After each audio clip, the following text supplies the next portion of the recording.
ಬೆಂಗಳೂರಲ್ಲಿ ಗ್ಯಾಸ್ ಇಲ್ಲದೆ ಪರದಾಡ್ತಿರೋದು ಎಲ್ಲರಿಗೂ ಗೊತ್ತಿರೋ ಸಂಗತಿ. ಆದರೆ ಬಯೋಗ್ಯಾಸ್ ಬಳಸಿದರೆ ಎಷ್ಟೊಂದು ಅನುಕೂಲ ಆಗ್ತಿತ್ತು ಗೊತ್ತಾ? ಕೋರಮಂಗಲದಲ್ಲಿ ಬಯೋಗ್ಯಾಸ್ ಬಳಕೆ ಎಲ್ಲರ ಗಮನವನ್ನು ಸೆಳೆದಿದೆ.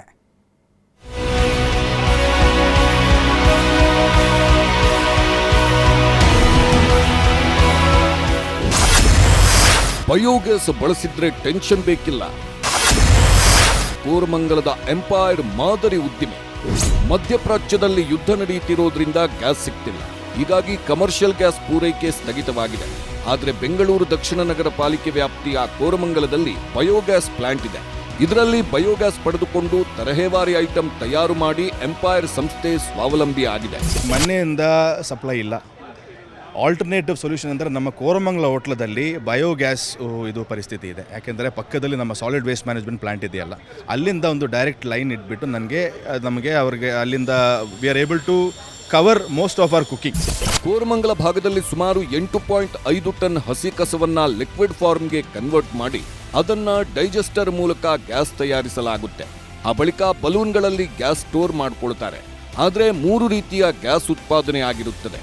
ಆ ಪೈಕಿ ಮೀಥೇನ್ ಗ್ಯಾಸ್ ಅನ್ನ ಮಾತ್ರ ಪ್ರತ್ಯೇಕ ಮಾಡಿ ಎಂಪೈರ್ ಹೋಟೆಲ್ಗೆ ಸರಬರಾಜು ಮಾಡಲಾಗುತ್ತಿದೆ.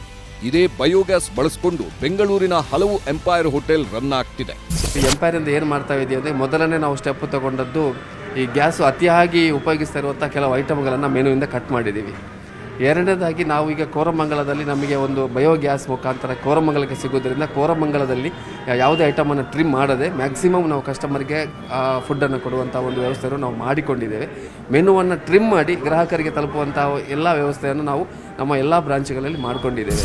ಬಯೋಗ್ಯಾಸ್ ಬಗ್ಗೆ ಸಚಿವ ರಾಮಲಿಂಗಾರೆಡ್ಡಿ ಮಾತನಾಡಿ, 2018ರಲ್ಲಿ ಕೋರಮಂಗಲದಲ್ಲಿ ನಾವೇ ಮುತುವರ್ಜಿ ವಹಿಸಿ ಬಯೋಗ್ಯಾಸ್ ಮಾಡಿಸಿದೆವು. ಜರ್ಮನ್ ಸರ್ಕಾರ ಪ್ರಶಸ್ತಿ ಕೊಟ್ಟು ಉತ್ತೇಜಿಸಿದ ಮೇಲೆ ಈಗ ಕಲ್ಯಾಣ ನಗರ, ಅಂಜನಾಪುರ, ಗಿರಿನಗರ, ಹಾರೋಹಳ್ಳಿ, ಕನ್ನಹಳ್ಳಿ ಸೇರಿದಂತೆ ಬೇರೆ ಬೇರೆ ಭಾಗದಲ್ಲೂ ಆಗ್ತಿದೆ. ಮುಂದಿನ ದಿನಗಳಲ್ಲಿ ಎಲ್ಲಾ ಕಡೆಯಲ್ಲೂ ಈ ರೀತಿಯ ಬಯೋಗ್ಯಾಸ್ ಆದ್ರೆ ಗ್ಯಾಸ್ ಸಮಸ್ಯೆ ಅಷ್ಟೇ ಅಲ್ಲ, ಕಸ ಡಂಪಿಂಗ್ ಸಮಸ್ಯೆಗೂ ಮುಕ್ತಿ ಸಿಗಲಿದೆ ಎಂದಿದ್ದಾರೆ. ಈಗ ಗ್ಯಾಸ್ ಉತ್ಪತ್ತಿ ಆಗುತ್ತೆ. ಆ ಗ್ಯಾಸ್ ಜೊತೆಗೆ ನಮಗೆ ಪರಿಸರ ಯಾವ ಹಾನಿನೂ ಇಲ್ಲ. ಅರ್ಧ ಕಸ ಹಸಿ ತ್ಯಾಜ್ಯನೇ, ಯಾವ ಸಮಸ್ಯೆ ಇಲ್ಲದೆ ಅದನ್ನು ಪರಿಹಾರ ನಾವು ಕಂಡುಹಿಡ್ಕೊಳ್ಬೋದು. ಲ್ಯಾಂಡ್ ಫಿಲ್ಲಿಂಗ್ ಸಮಸ್ಯೆ ಇಲ್ಲ. ಆ ಲ್ಯಾಂಡ್ ಫಿಲ್ಲಿಂಗ್ ಮಾಡೋ ಕಡೆ ನೀರೆಲ್ಲ ಕಲುಷಿತ ಆಗುತ್ತೆ. ಕೆರೆಗಳಿಗೆಲ್ಲ ಇದು ಗಲೀಜು ನೀರು ಹೋಗುತ್ತೆ. ಸುತ್ತಮುತ್ತಲು ಸೊಳ್ಳೆ ವಾಸನೆ, ಪಾಪ ಸಹಜವಾಗಿ ಅಲ್ಲಿ ಸುತ್ತಮುತ್ತಲಿರ್ತಕ್ಕಂಥವ್ರಿಗೆಲ್ಲ ಸಮಸ್ಯೆಗಳಿದೆಯಲ್ಲ, ಇದರಿಂದ ಅರ್ಧದಷ್ಟು ಕಡಿಮೆ ಆಗುತ್ತೆ. ಉಳಿದಿರ್ತಕ್ಕಂಥದ್ದು ಬೇರೆ ಬೇರೆ ದೇಶದಲ್ಲಿ ಮಾಡಿದಾರಲ್ಲ, ಅದೇ ರೀತಿ ನಾವು ಕೂಡ ಮಾಡಬಹುದು. 4 ವರ್ಷದ ಹಿಂದೆಯೇ ಬಯೋಗ್ಯಾಸ್ ಅಳವಡಿಕೆ ಮಾಡಿಕೊಂಡ ಎಂಪೈರ್ ಸಂಸ್ಥೆ ಈಗಿನ ಗ್ಯಾಸ್ ಸಮಸ್ಯೆಯಿಂದ ಹೊರತಾಗಿದೆ. ಎಲ್ಲಾ ದೊಡ್ಡ ದೊಡ್ಡ ಹೋಟೆಲ್ನವರು ಬಯೋಗ್ಯಾಸ್ ಮಾಡಿಕೊಂಡ್ರೆ ಲಾಭ ಹೆಚ್ಚು ಅನ್ನೋದರ ಜೊತೆಗೆ ಸ್ವಾವಲಂಬಿ ಬದುಕು ಎನ್ನಬಹುದು. ಪ್ರಗತಿ ಶೆಟ್ಟಿ ಜೊತೆಗೆ ಆಶಿಕ್ ಮುಲ್ಕಿ, ನ್ಯೂಸ್ 18 ಬೆಂಗಳೂರು.